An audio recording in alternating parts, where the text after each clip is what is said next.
Good afternoon, everybody. My name is Keith Hilson. I am the manager of the Trombone Shop and director of low brass sales for Schmidt Music. Welcome to Schmidt Music. Thank you so much for joining us for what I'm sure is going to be an absolutely wonderful recital here. So, obviously, our guests will talk a little bit more about this here, but just as a brief introduction, our featured artist is somebody that I've really had the privilege of getting to know since I moved up to the Twin Cities in 2010.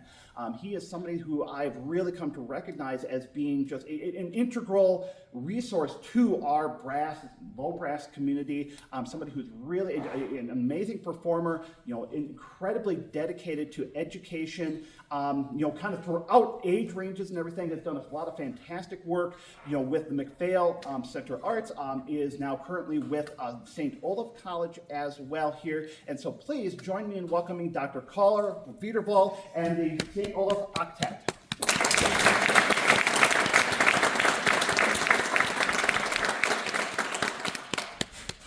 Thank you for coming today. We're going to start with a piece by the American composer Eric Uwason. This is his concertino for bass trombone and trombone choir.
He's a very happy, ebullient person. He just seems to always enjoy doing what he's doing, and he's grateful to be composing the music he's composing and playing the music he's playing. So staying in that positive framework, the next piece we're going to play is from a requiem. Right? So I know we all think of requiem, the mass for the dead, the requiem, right? But everything is what you make it, right? And that's exactly the approach that the composer Gabriel Fauré took to his requiem. The word requiem in Latin means rest. I think we all like rest, right? So Fauré put sort of a positive spin on it, on his requiem, this idea that we should be happy that those who have departed are now at rest. And if you think about when he was writing this in the 1890s, life was really hard. If you get a toothache, you could die, right? So there's a lot of suffering back then, and if you think about death as being peaceful rest, it can actually be a nice thing. And since it's inevitable for all of us, we might as well learn to think of it in a positive way. So this is the Pie Jesu from Gabriel Fauré's Requiem.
piece was written by Arya, and Arya, would you like to tell us a little bit about that piece?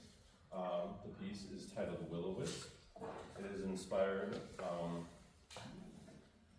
particularly by the German folklore surrounding the Will-O-Wisp, that being Das Irrlicht, and specifically in German folklore, it's about the spirit of an unbaptized child who has died, and it is the idea that if the priest were to bury it under the eaves of a church, and so that rainwater falls on it, they can pronounce the baptismal rites, and it will be saved from wandering in purgatory.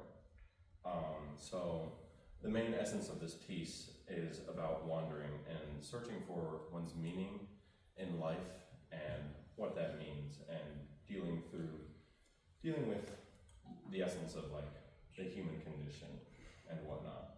And in terms of the musical aspect of it, it's inspired a lot by works by Arvo Pärt, an Estonian composer. He's still living, most well known for his choral works and Spiegel and Spiegel and Fratres.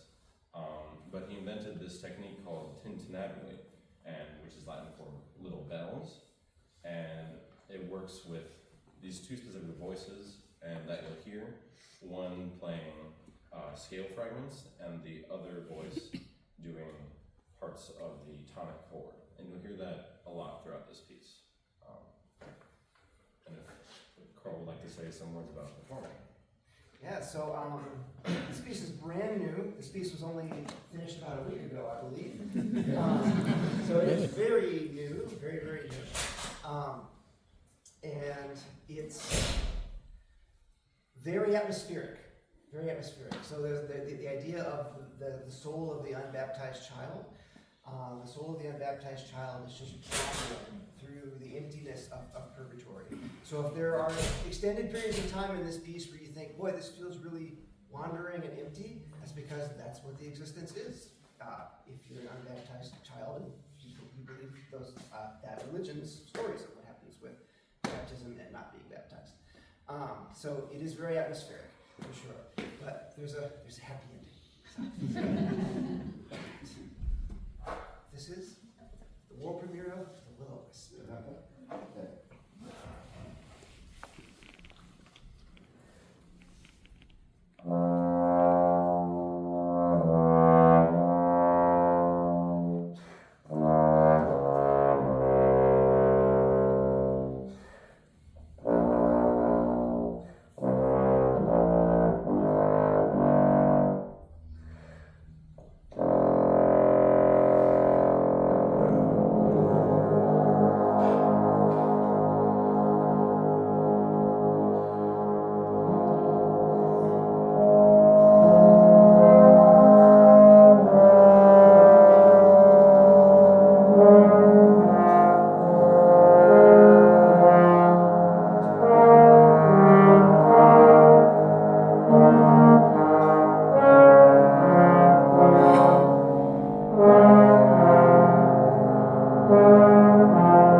really spoke to me.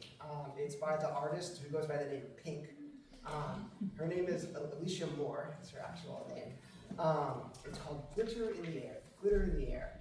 And this song, to me, it's a love song, but it's also about dreaming and finding the beautiful in everyday life, like just taking a handful of glitter and throwing it in the air. So,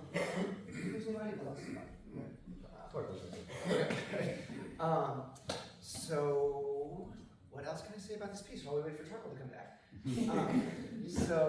It was written by so it was written by Billy Mann, who writes a lot of pop songs, and he did an amazing job. I did my best to arrange this piece for 9 trombones, and just listening to the piece, trying to pick things out by ear, figuring out what it was that I could write it down and translate it to 4 trombones. It really made me appreciate the amazing craftsmanship that went into writing this piece and mixing it in the studio with the different layers of instruments and things like that. So I did my best to make it work for 9 trombones. I hope it's successful, and we'll find out in a minute. All right. So this is Glitter in the Air. And if it sounds like a march, we're doing it wrong. It's a love song.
us. And thanks Schmidt Music for hosting us. Keith has a fantastic trombone shop that he's put together. We're really lucky to have this here in the Twin Cities. It's a great resource for us where we can actually call a local music store or go into a local music store and find lots of trombones, lots of trombone stuff, and find someone who knows about trombone stuff. In most cities, if you go to a local music store and you want to talk about trombone stuff, you end up talking to a guitar player, or if you're lucky, a trumpet player. And here we have Keith, and we're really lucky. So thank you, Keith.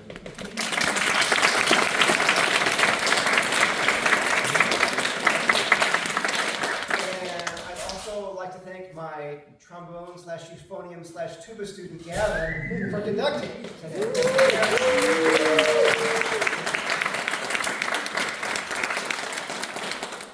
And thank you to all of you for all the effort that you put into preparing this concert. Thank you very much.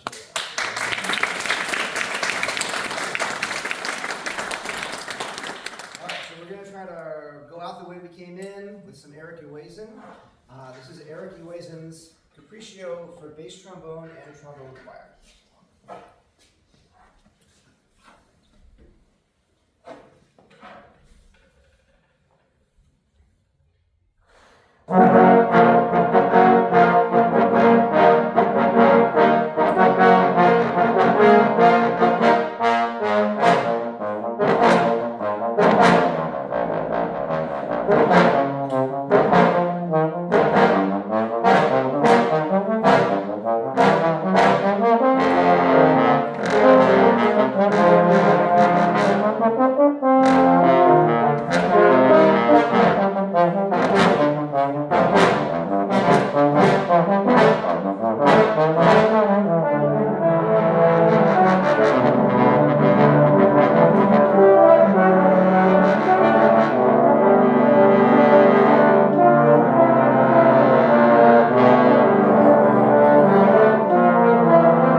So whenever I do stuff like this, I realize it's really special to be able to solo with a trombone octet or solo with a string quartet or whatever weird thing I might be doing. And I want to give other people a chance to see what that feels like. So if anyone would like to play that second piece, that Pia Jesu, that really beautiful one, the second piece, the Pia Jesu from Fauré's Requiem, this is your chance to solo on that piece. It's all like, it's a little on the low side, it goes down to a low E flat, but it's essentially right in the trombone's middle register. Who would like to play? Yeah. All right. Good. All right.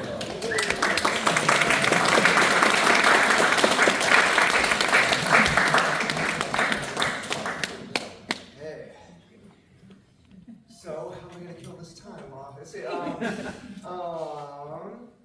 Well, I might Yeah, yes, so go kind of ahead. as we're going through, finishing up, obviously, looking forward to hearing some other greats playing. When everything is said and done, obviously, we invite you to explore the rest of the store. Whether you've been here once, maybe you've never been here before, obviously, we're trying to create kind of a unique experience here. So feel free, obviously, to visit our brass shop with our trombone shop, trumpet shop, everything, our 2B phoneme library. Feel free to check out all of the other spaces. If you haven't had enough trombone today, in just over an hour from now, over in South Minneapolis, the Minneapolis Trombone Choir is performing their annual concert. This is their, I believe, 50th or 51st performance in a row. That's at Judson Memorial Church, so it's a pretty short hop from here. So again, if you still need more trombone at the end of this, there is more happening today still.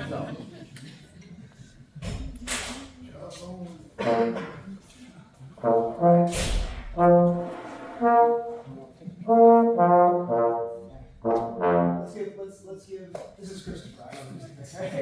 So let's give Christopher a B flat. So let's give Christopher an in tune B flat to match.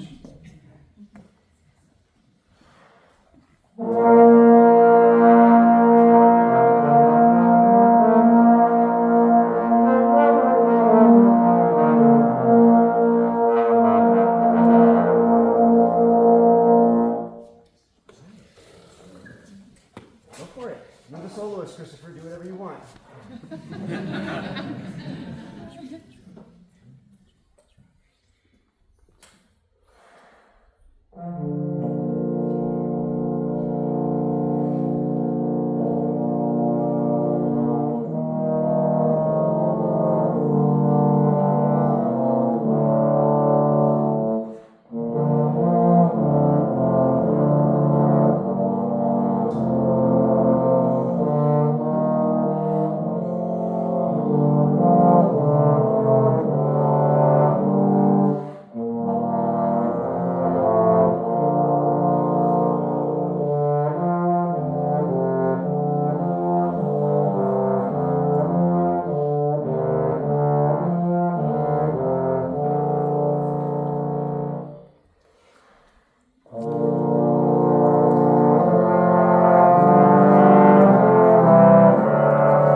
Time for one more person. All right. Ezra. Sure.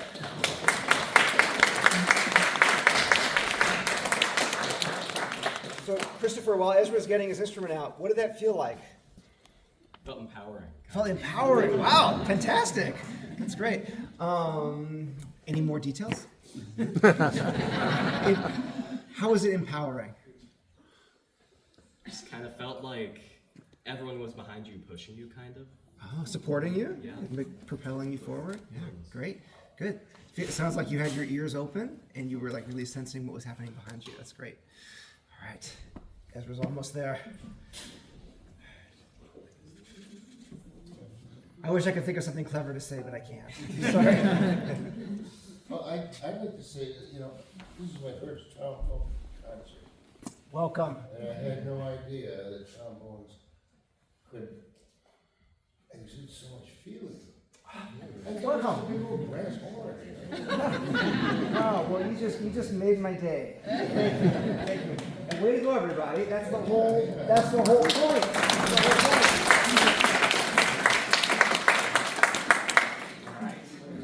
Surely made my day. Thank you. Thanks. Well, there are tons of great trombone recordings out there. Go on YouTube. Sure. And if you want joyful trombone music, Eric Iwaisen. The first piece and the last piece. Yeah, Yeah, that was fun, yeah. Great. All right. So let's give Ezra a chance to play a B flat. Let's give him an in tune B flat to match.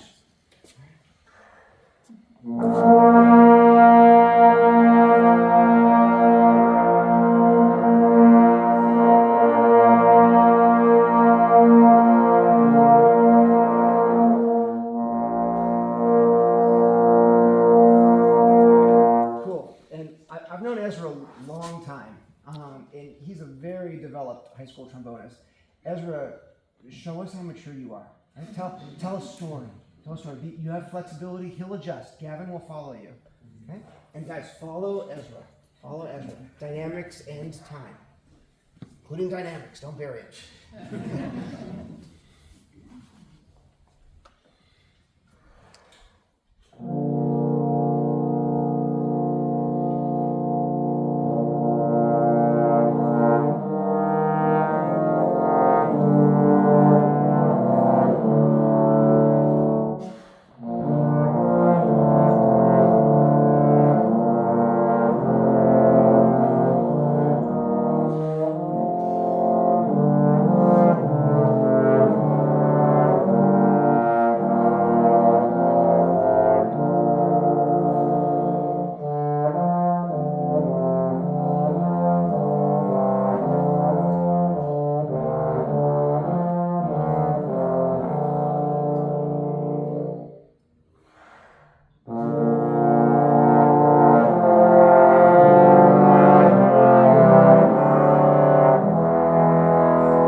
you everyone for choosing to come out on a Sunday afternoon and join in some trombone activities. It's a great way to spend some time. It's a great way to spend a lifetime if you're lucky enough to do it. And I wouldn't be able to do it without all of you and all of you. So thank you for my life. Thank you very much. And thank you to everyone. Have a great day.